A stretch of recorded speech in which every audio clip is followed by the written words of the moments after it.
Sports shape lives, build communities, and drive billion-dollar industries. Yet their true impact often goes unnoticed. From personal growth and well being to career potential, it's time to rethink what sports can do.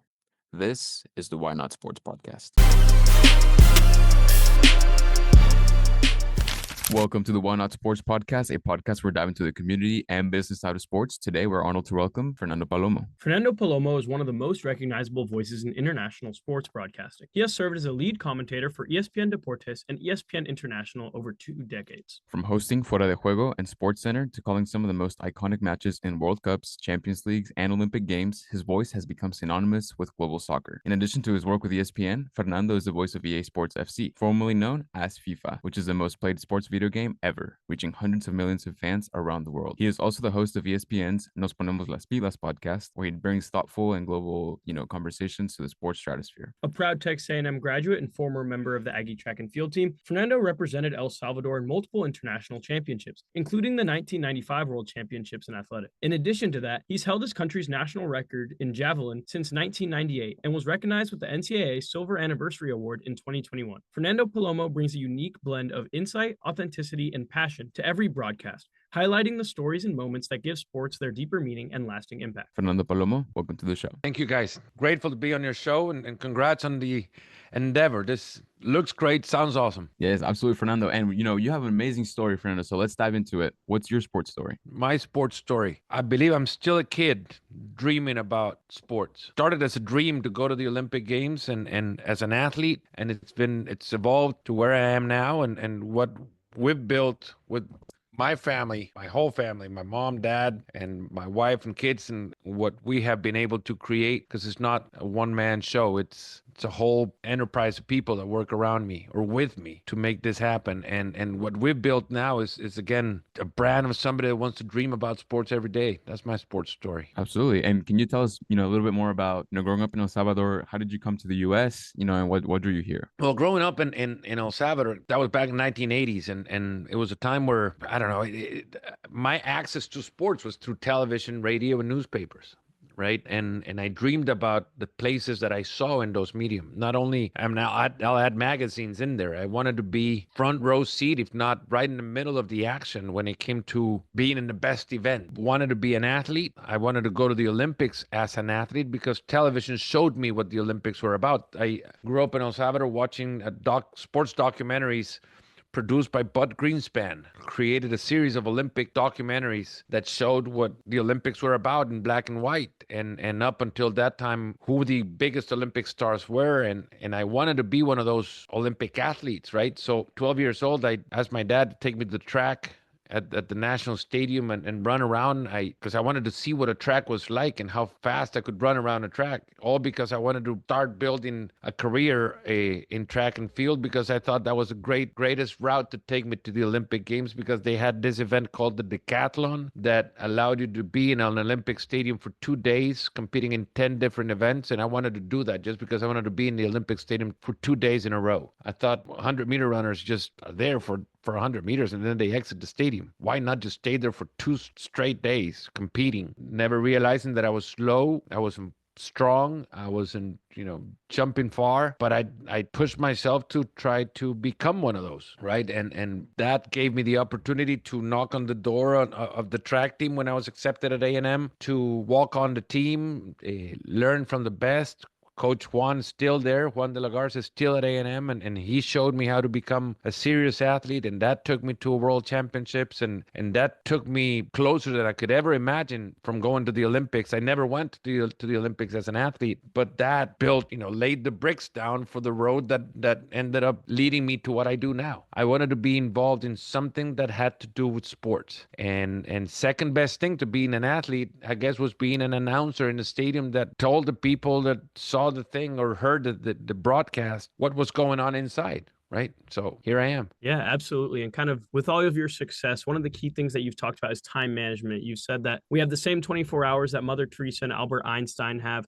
How did you go about implementing that time management, whether you're with your time in athletics or with your time sports broadcasting? Well, it's good that you bring athletics into the question, because that taught me how to work around those 24 hours or work with those 24 hours. And being a student athlete, particularly under the discipline of a coach like Coach Juan, you knew that you had a certain time of hours during the day in which you could practice, right? And those were the hours that you needed to take advantage of and to improve with in order to become a better athlete. And then you have to be a student. And in order to be on the team, you have to perform as well in the classroom, and you have to have good grades in order to keep your eligibility going. So being a student athlete at A&M taught me more than anything else, I think, how to program my week around the different things that I had to do in order to achieve something, right? And as an athlete as well, you have to program, to prepare, to execute. And when you sit down at the beginning of a season and you start looking at how to program your monthly, weekly, daily workout that lead you to a certain goal, right? You can translate that to the world of business as well. You can elevate that to a different,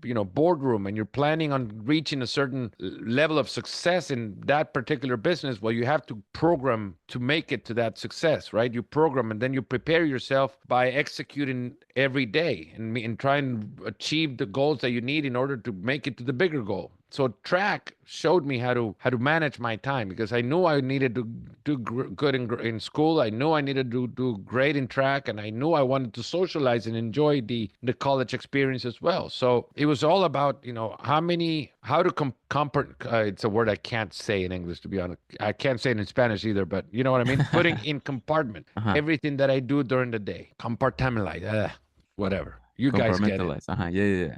You got it. So putting everything into little boxes. This is what I do in the morning in order to get ready to go to school. This is my school day. This is my practice day. This is my fun time. And then this is my rest time. So it's a daily challenge that I put on myself, to try to achieve the goals that I wanted to, for the end of the week, towards the end of the month, towards the end of my year. Absolutely, Fernando. And how did you take that and, use it to get to ESPN, right? Like, what was that journey? I mean, I know you went back to El Salvador. And then how did you come back to ESPN? Again, I'm stubborn, I guess, and a stubborn dreamer. I wanted to be involved in the world of sports. I went back to El Salvador thinking that's where my life was going to develop. My career was going to develop, always having sports on the side, because I thought that's what I'm passionate about, right? And I started working at an ad agency when I came back, advertising agency, a minor in marketing. And my degree was agricultural economics. To put it all together, I wanted to put coffee bags on supermarket shelves. Our family, luckily, has been in the coffee farming business for a long time. And that's what my dad did. And that's what I wanted to do when I came back to El Salvador, right? Put coffee bags in shelves in supermarkets and stores and brand it and promote it and all that. And so I thought, an advertising agency would teach me a different side of the business that I might have not fully appreciated or learned at Texas A&M. And to do that as my first experience was, the right door to go through, I thought. But during that time, I realized that I always needed sports. I always needed to be around sports. And before I even went to Texas A&M, I knocked on the door of the local TV station that had rights for most of the sports, most sports properties there were, World Cups, Olympics, and all that. And they were broadcasting the Olympics in '88 when I approached them to tell them that I had a lot of information about the Olympics saved up in a scrapbook that I had collected for 4 years since the Los Angeles '84 Olympics, and that info might be useful for them. So picture this scrapbook as an early development of a website. The scrapbook in itself was the word Olympics in it. And anything that had to do with the Olympics, I cut it up and put it on the scrapbook for 4 years. So it was a couple of volumes of scrapbooks that I had collected. But anything that you wanted around the Olympics was there. So I thought, this could be useful to the guys that are calling the Olympics for this station. So I ended up that was my first encounter with TV and sports, right? With the broadcasting world. And I was fascinated.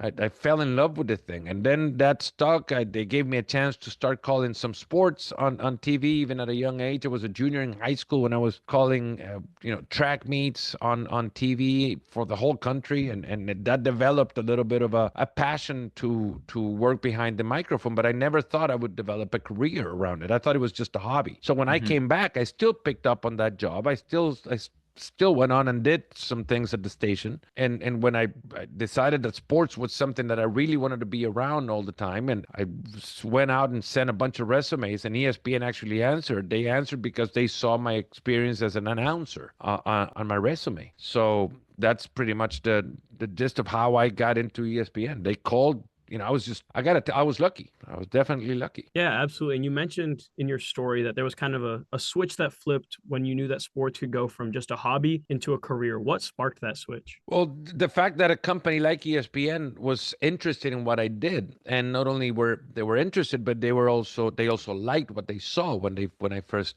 did an audition. Somebody like ESPN is interested in this guy, right? In what I do, and I thought, well, I'll make a career out of it. If I'm gonna take advantage of this opportunity, I'm gonna take full advantage of it, knowing, of course, that I was going into an industry that I had not academically laid a foundation on, but that I still had the time to learn everything that I needed to learn in order to do a good job with it. And I'm still 25 years later, still thinking that I need to do more to learn about the profession that I'm in, to do justice to those that had actually academically prepared themselves to do it. I thought in theory, I might have been well prepared because I was watching sports on TV for ages already. And I was already listening to the greatest voices on sports TV and learning from them, right? Trying to understand what they did and why they're telling the story the way they were telling it. So I guess I was preparing myself for this and I was ready to take on the opportunity. And again, I'll contradict myself here, and I might have not been lucky. I was prepared at the right time to take on the opportunity, which I think in the end is what luck is, right? It's when opportunity and preparation meet. Absolutely, Fernando. And for you, kind of when you got to ESPN, is there a specific moment that you can remember that made it feel like a full circle moment for you? Maybe it was calling the Olympics, maybe it was the World Cup, but what moment do you look back and you say like, wow, this is a moment that I knew like I had come full circle? Told you 84 were I don't know if I did, but 84 were the first Olympics that I saw on TV. Being a fan of track and field, I was glued on the TV watching ABC's coverage of the Olympics. And the lead voice for ABC for track and field for the 84 Olympics was Al Michaels. And you guys know who Al Michaels is, right? Of course. And I was listening to his voice growing up in El Salvador. I didn't know much of Al Michaels. I ended up knowing who he was after the fact, after I listened to him call, the whole 10 days of track and field during Los Angeles. And, but I was enamored by his voice. I was enamored by the way that he conducted and did everything the way that an announcer should do. He was telling me all the facts. He was setting the scenes, telling me all the facts, narrating what was needed to be narrated without overdoing it, and emphasizing the using the right words at the right time, right? So I loved what he did. And 2012, fast forward, I'm in London for the 2012 Olympics, and I'm walking in the IBC. The IBC is the International Broadcast Center, is where every host broadcaster or right holder of the Olympic Games has their offices, their studios. So it's a massive conglomerate of TV companies in one big place, right? Chances of running into a specific person are slim, right? Unless you've actually set up a time to meet. So I'm walking in this huge hallway, and at the end of the hallway, I see that this man is coming. It's approaching me, and it looks like Al Michaels. A couple of yards later, I see it is Al Michaels, and we cross paths. And I go, when is the next time that I'm going to run into Al Michaels? So I turn around and I sped and cut up to him again, and I got his attention, and I stopped him for a minute, and I just said, Mr. Michaels, I just want to tell you this story. So I told him my story, and he got a bit emotional when he heard it, and grabbed my arm, and he said, young man, you have given my life, or you have given my career some purpose. And that was like, that's my full circle. That's what the guy that I grew up listening to, I'm running into, and at least all I'm doing is I wasn't sharing a studio with him or a booth with him, or I was working with him. I was just telling him my story because I wanted to thank him, basically. The fact that he inspired me to do what I now do, right? Absolutely. And for you, I mean, I'm sure you're gonna have a little like full circle moments for other people in the future. I hope I am. I'm. That's my whole take in this thing, is that since I was 12, right, I was inspired by this professionals doing what they did, not only the athletes but the broadcasters themselves, because in the end I thought they had the best job in the world. They were getting paid to watch the Olympics, or they were getting paid to call to watch World Cup games, and those were the people that inspired me to do what I do. So my whole idea when I go on air, and I might fail that idea every once in a while, and I totally understand it, but my purpose when I sit in front of a microphone is to be somebody else's storyteller, and that story is big enough and impactful enough so that person on the other side of the screen grows up to either dream about being an athlete or be around sports, or at least learn how to love for the good of the game, right? Absolutely. And Fernando, what does it take to be a sports announcer, right? Like at your level, like what kind of I mean, you have an iconic voice in Spanish. Like I mean, I could recall many of your, biggest, moments, but what does it take for somebody who wants to be an announcer, who wants to, have that same level of purpose as you do now and communicate that passion like you do? Purpose, I think, getting behind the microphone and going at it with purpose, with a definite goal in mind, with a definite, again, purpose in mind. You're not behind the microphone to become the star of the show. You're just behind the microphone to provide context to what people are watching. We're never bigger than the stars of the show. We're just voices to try to pay justice to what those on the field are doing, and for those at home that are watching, and it's a whole set of variables that you have to take into account. And I'm always thinking about one story, or a story I'll tell you, is one time I was calling a soccer game and I get a text from Carlos Bianchi, who's one of the, one of the winningest coaches in the history of the game in South America. He coached Boca Juniors to three Intercontinental Cups and bunch of Copa Libertadores titles, and he was a player in France. He's Argentinian, but he was a player at Paris Saint-Germain and extremely successful at what he did, both on and off the pitch. And he sends me a text and, hey, I'm here listening to you. And that added a bit of pressure to my broadcast, right? Here's this guy telling me he's listening to what I'm saying. On the other hand, there's times that my brother is sitting down with my mom at home and he goes, hey, I'm sitting down with mom listening to your game. And my mom doesn't understand. I mean, she does, but not paying attention to what the game is bringing. She's just listening to her son. Yeah. And that's the type of broadcast that I need to create. It's one for the expert and one for my mom, so it's you're trying to bring everybody under the same umbrella so that everybody's interested about the game that you're calling, and that they find interest in the game that you're calling, and that you're not bothering them when you're calling the game, right? And I understand there's people that get upset when they listen at your call because what you're saying is probably not pleasing to their ears, but what I'm saying is what my eyes are seeing, right? So if I'm saying somebody's not playing well, I got to tell the story as it is, right? And be true to the story. I'm not trying to be true to fans or fanatic. I'm trying to be true to the viewer so that the story is told correct in a balanced way, right? And it's a juggling act. When I'm done with a broadcast, it's like my brain is fried.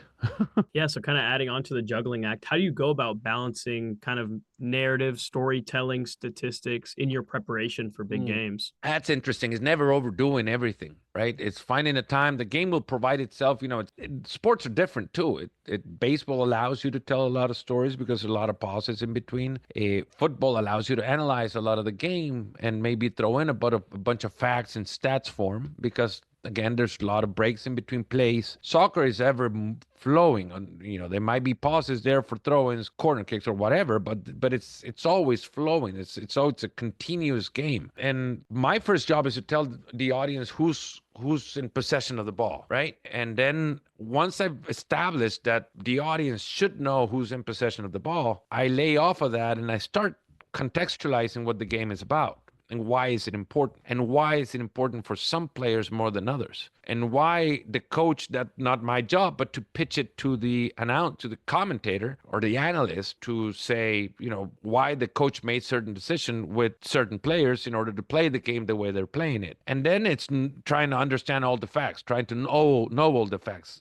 Last game I called, for example, Atlético de Madrid, Barcelona in a semifinal of the Copa del Rey, last minutes of the game, and Atlético are losing 1-0. They have a corner kick, in the dying seconds of the game, and the coach pulls the goalkeeper over to the other side to try to, catch a rebound, maybe find a header or get a chance, at least put more men in the box in order to win a ball. In my mind, I was like, shoot, when was the last time a goalkeeper scored a goal for Atletico Madrid? I didn't have that. When's the last time a goalkeeper scored a goal, right? So I didn't have that. And so I see this player moving, and in my mind, I'm going, dude, I just forgot to look at how many times a goalkeeper scored a goal for this team, which happens in 0.001% of the games that you watch, but that's the type of stuff that I need to be ready for. Even the slimmest of chances of a play happening has to be somewhere in my prep book. Yes, and how often do you prepare, Fernando? Like take me Every like about day. I'd be lying to you. Like I see the newspapers every day, right? So there comes a story in a newspaper that I'm not familiar with, and I come down and I put it in the corresponding team for that story. I might not be doing that team's game. Just like that scrapbook I told you about the Olympics, right? If I'm involved in La Liga, in the Spanish league, more than others. yes. So that's the league that I pay more attention to. That's the league that I collect more stories from. So if I find an interesting story about anything, anything involving one of the 20 teams in La Liga, I put it into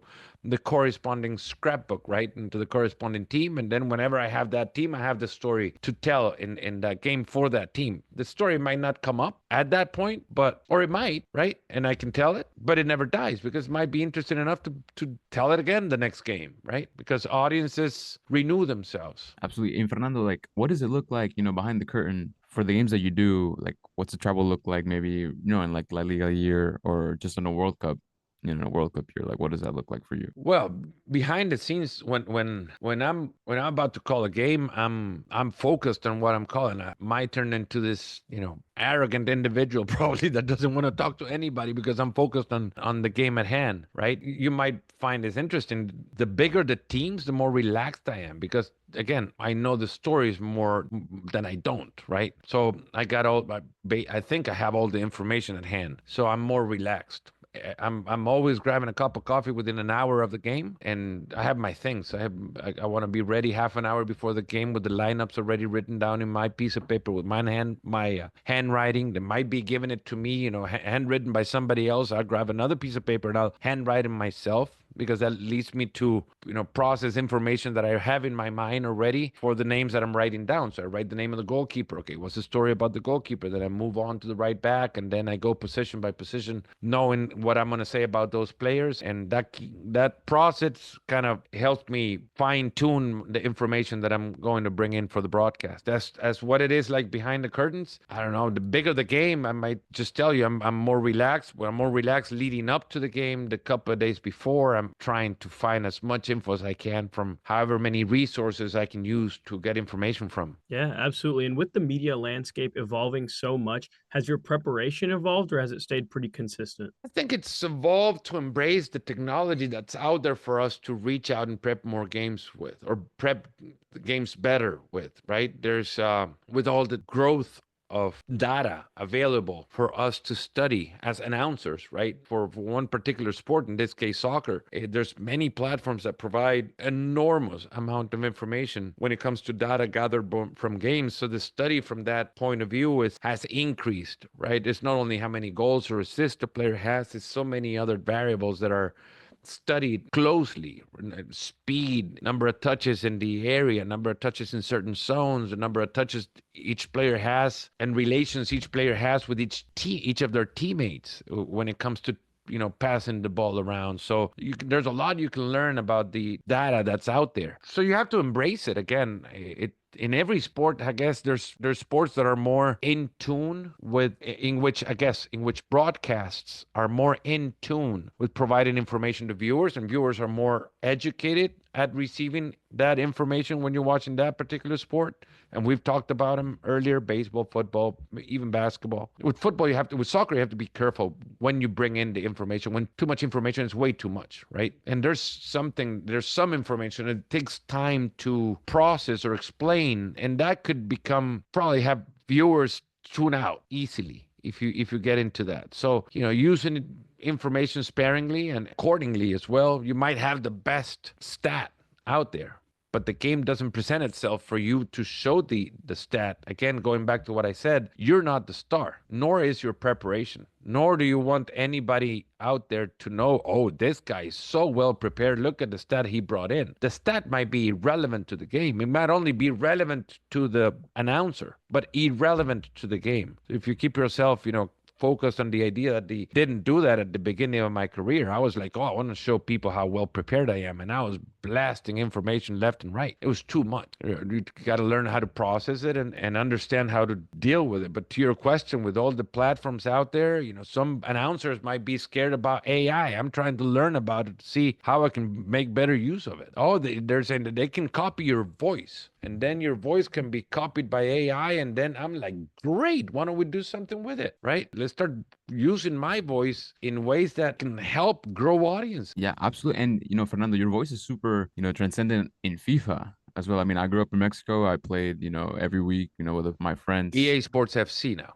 Yes, EA Sports FC. Yeah, I mean, back when I used to play, it was called FIFA still. But for you, how did that opportunity come about? And I mean, I'm sure your kids, maybe if they played around, like they'd be like, "Oh, Yeah. wow, that's my dad," right? So how was that for you too? Came around out of, again, look, just somebody from EA reached out to ESPN and they asked for, I guess, talent to become available to be part of a gamers poll to select the new Spanish voice for the game. And they not only called ESPN, they called a lot of other outlets and independent announcers as well. And a month after I got that call, when somebody called me from EA and asked me to be part of the poll, I said yes to it. And then a month later or so, maybe a little bit more than a month, they called back and said, listen, you've been chosen as the voice of the game. And it was exciting. I just got to keep this a secret, right? And don't tell anyone. So I only told my wife about it. Started doing the grueling process of recording the game, recording the lines for the game. Top secret project. Nobody was supposed to know about the thing. And it was kept that way until they made the big unveiling in Mexico City. And that night at the reception after the unveiling, I asked the same person that called me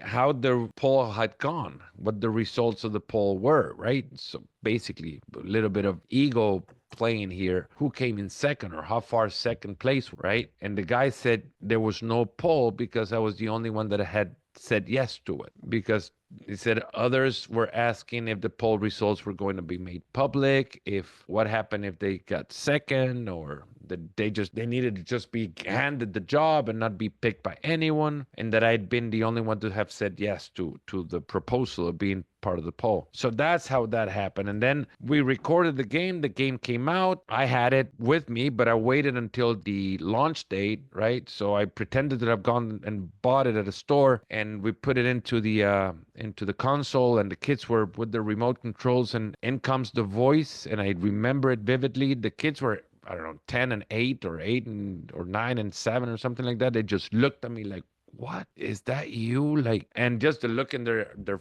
faces it's just, can't forget it. They were totally mind blown by the fact that I was the voice of the game. Absolutely. And you kids go to Texas A&M as well, Fernando. And for you, was it like a thing that you were intentional about, like wanting them to bring them back to Texas, or is something that they kind of decided, like, I want to, be like my dad and go back to Texas A&M? It's something that you build in your kids, right? Growing up, we go to A&M. We just don't go to A&M. We're part of it, and A&M becomes part of you. And you might be far away from A&M, but you never leave the place. You're always there, and it's always there with you, right? So it becomes such a strong connection, at least in my case. And I think I speak for, I don't know, thousands of other Aggies that feel the same way, that we are who we are because we love where we've been, and the impact it gave us, the values that we learn in the school, and the connection that we create with the school. So that being said, when the kids grow up, I want to share what I love with them, right? I want to share that there's this place on earth called College Station, Texas, that I had the best time of my life in, and that I want them to see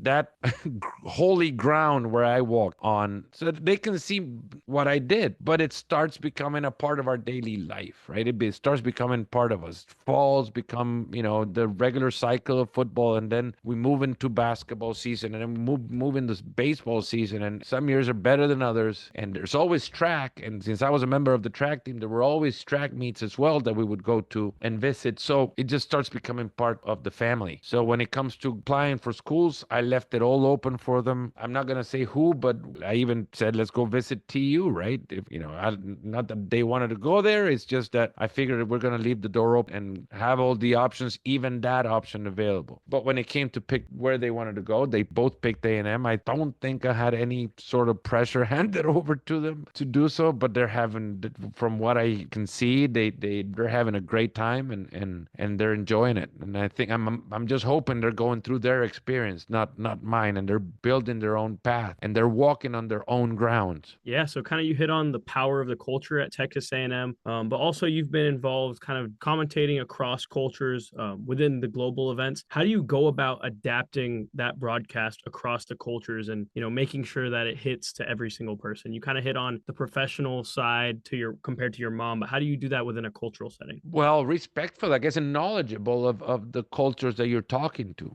You might be talking in one language when it comes to Spanish, but within that language is a myriad of cultures that consume the sport differently and have different experience about it. So respectful of that to begin with, respectful of the language that you use to communicate with the cultures without alienating anyone and creating a language that, because it's yours, it's supposed to be understood by everyone. So we have different ways of saying the same thing depending on where in Latin America you are. And you have to understand that there's, meanings for certain things that are bad meanings in some places, but they might be good or funny in others. So knowing what to use and what not to use on a broadcast is important. But I think there was a phrase from a buddy of mine that I hold great deal of respect for. He's also an announcer, Miguel Simon in Argentina. He said to me one day, that he who just knows about soccer knows nothing about everything else. And you have to know a little bit about everything else in order to know soccer as well, because there's so many other things that you can,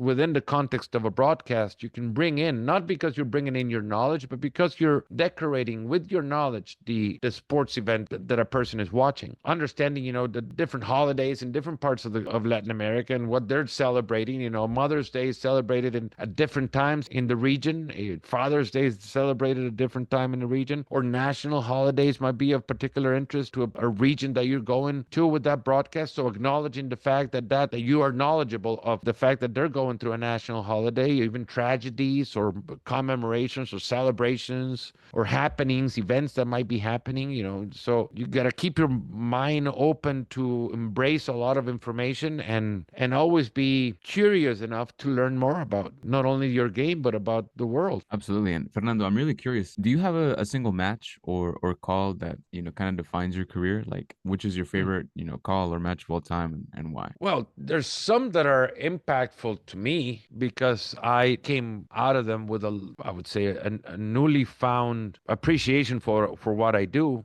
And then there's others that people have embraced more than other games. Right, there was a Andres Iniesta goal in 2009 against Chelsea, for example, that was such a rampant flow of emotions that people have just, I think it was one of the first viral soccer clips in my career. As far as impact to me, the 2012 Olympic semifinals in women's soccer, Canada against the US, which allowed me to come out of that game with a bigger appreciation to what women do in soccer. Going to the World Cup, of course, was impactful to my career as well. The bicycle kick that you mentioned, guys, off the air before we went on, that Ronaldo scored in 2017 against Juventus, because it just came out with so much organic, natural excitement.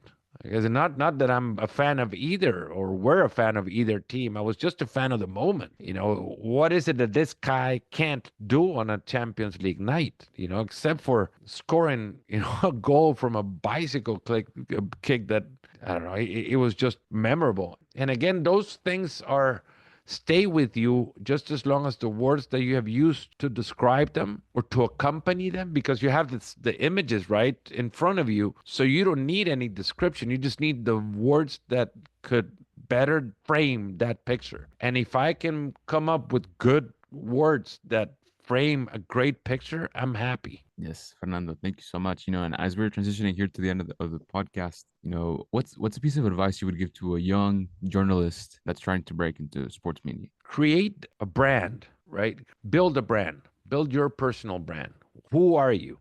What do you want to convey? What is it that you want to achieve with what you want to do? Understand that what you want to do is in line to the profession that you want to dedicate yourself to. And I'll expand on that. If you want to go into the world of journalism, sports journalism in particular, do so with the clear idea in your mind that You're not going there because you want a front row seat to the best sports events in the world. You're doing so because you want to tell the best stories you can tell about sports. And those stories might not be in the glamorous settings of NBA finals or Super Bowls or World Cup finals. They might be, they might be trapped in obscure places that all asking for is some sort of light in order to be seen. And you're providing that light, but you're not under the lights of a big setting. You might be again under, terrible situations in order to tell that story. But if you're passionate about telling stories, then you're in the right spot. And then your storytelling will get you to the best places and will get you to the big scenes and it'll provide you with the opportunity to have that front row seat and maybe sit down with,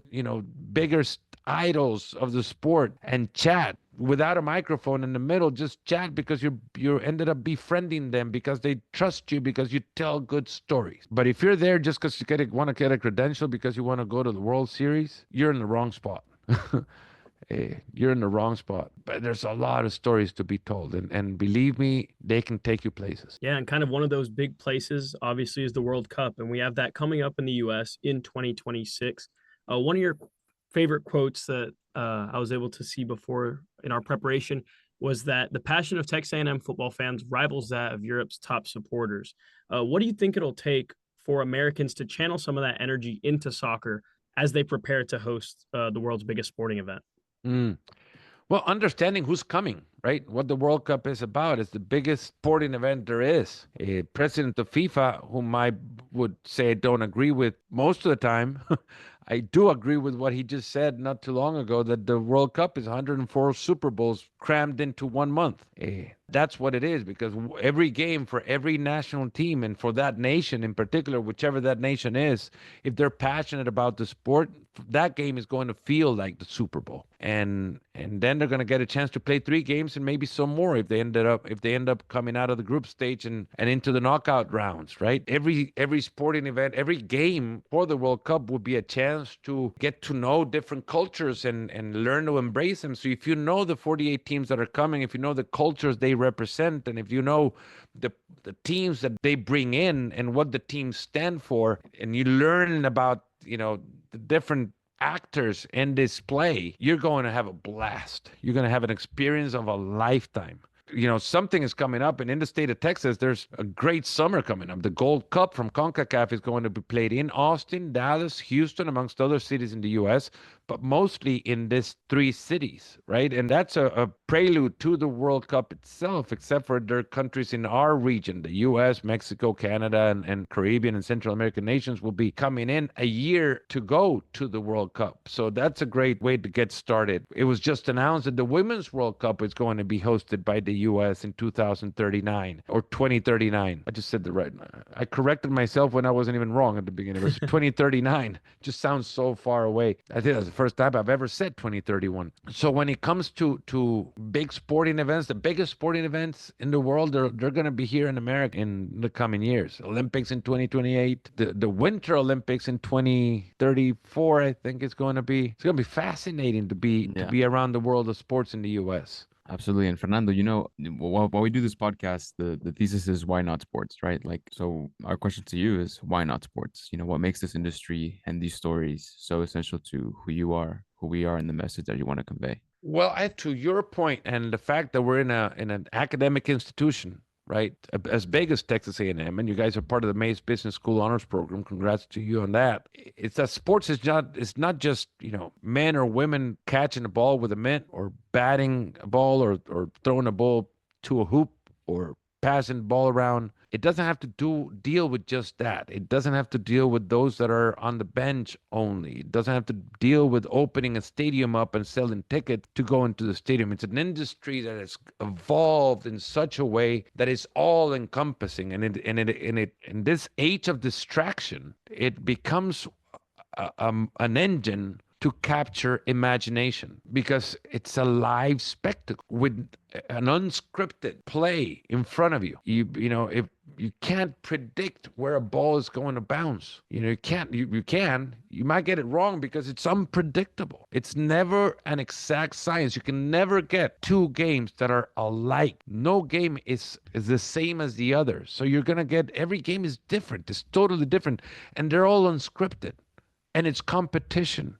And you got eyes glued to television screens watching this spectacle more so than any other means of entertainment out there. So why not sports? Why not bet on sports without the betting portion, which I'm not in favor of? Why not pay attention to the fact that sports gather attention? And again, it's not just about selling tickets and putting turnstiles on. It's about bringing fans and understanding consumers that go into games that are driven by passion. And passion can make you do crazy things, like go to another game of a losing team, but you go with no remorse, even though you might think that day is just going to be like any other day and your team loses again. But what if they win, right? So I don't know. Why not sports? Because sports is life.